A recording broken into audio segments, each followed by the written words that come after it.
Këto janë dy ushqimet që po ju shkaktojnë gazra dhe fryrje barku. Mos i fusni në gojë. Fryrja e barkut mund të mos jetë një problem shëndetësor i mirëfillt, por është aq shqetësues sa. Vajzat dhe gratë të mos lënë gjë pa provuar që mund të lehtësojnë problemin. Ekzistojnë dy lloje kryesore të fryrjeve: ajo nga gazrat dhe ajo nga mbajtja e tepërt e ujit.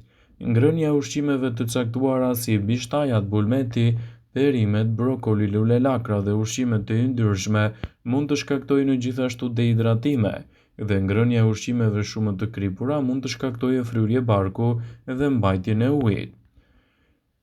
Xhinxheri është një nga mënyrat më të mira bimore dhe tith antiinflamatore të tij janë ideale në lehtësimin gjithashtu të simptomave të fryrjes. Kaliumi është arsye kryesore pse bananet janë një frut shumë i mirë për t'u ngrënë nëse keni fryrje barku. Lëngu i limonit gjithashtu mund të jetë një produkt shumë i mirë për t'u shtuar në dietën tuaj, citon studimi.